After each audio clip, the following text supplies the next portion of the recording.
Thirdly, you should consider maintaining confidentiality and disclosing information of clients.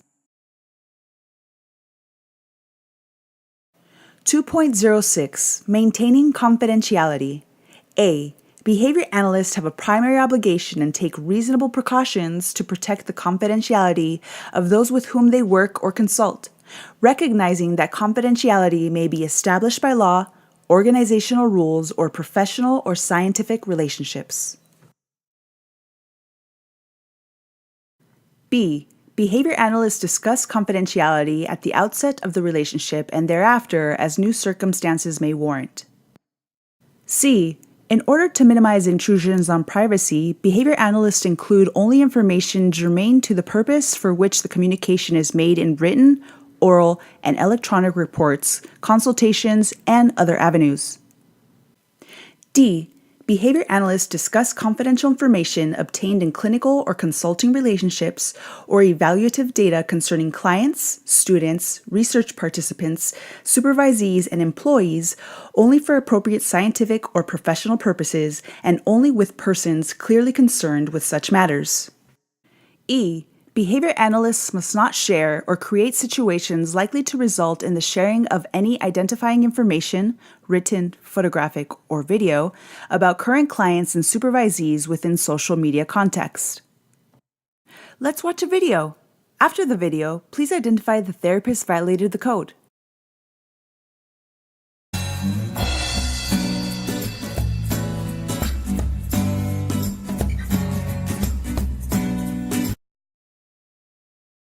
Hi Claire, how was your day? Honestly, it could have been better. Today was really tough. I was trying to teach Kevin how to play with the other kids. Why? Did something happen? Yeah, he's been doing so well since we started behavioral services, but today he started punching another kid and it was a really big mess.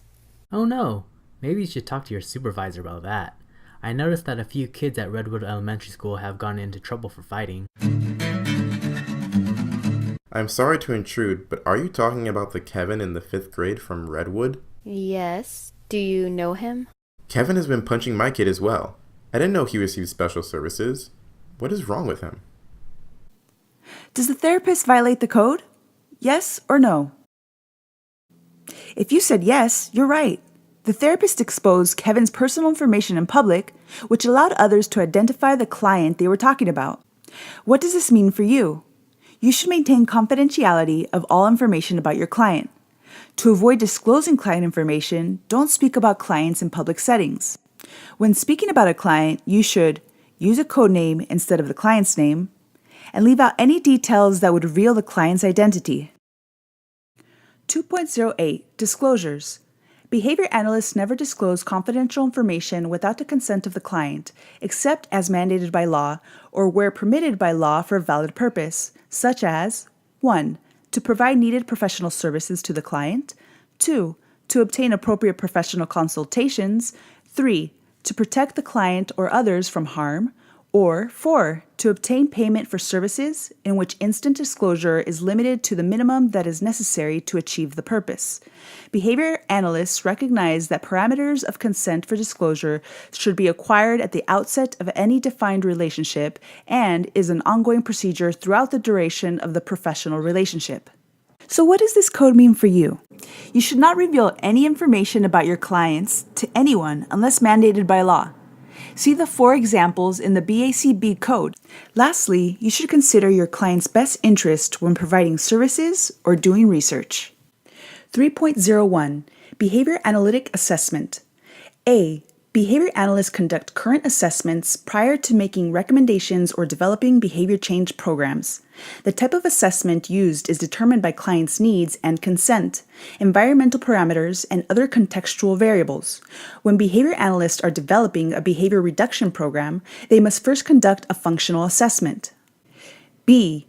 Behavior analysts have an obligation to collect and graphically display data using behavior analytic conventions in a manner that allows for decisions and recommendations for behavior change program development.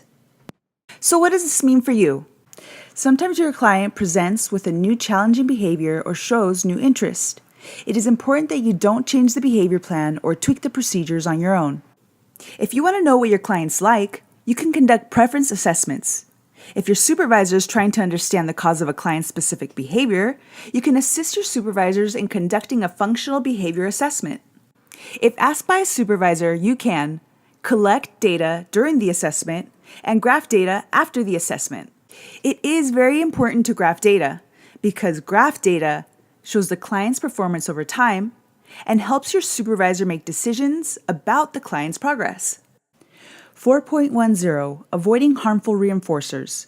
Behavior analysts minimize the use of items as potential reinforcers that may be harmful to the health and development of the client, or that may require excessive motivating operations to be effective. What does this mean for you? You should make sure the amount of the client's preferred items or activities are not harmful for your client's health. For example, if your client will only work for chips or candy, you shouldn't give them large quantities of sugar or sodium. Instead, you need to find other ways to motivate your client to access what he or she likes. Frozen grapes, mangoes, raisins, etc. This would be specifically true for clients who may be overweight, diabetic, or have other health conditions.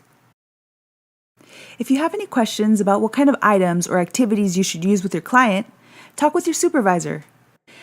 9.01 Conforming with laws and regulations. Behavior analysts plan and conduct research in a manner consistent with all applicable laws and regulations, as well as professional standards governing the conduct of research. Behavior analysts also comply with other applicable laws and regulations relating to mandated reporting requirements. So what does this code mean for you?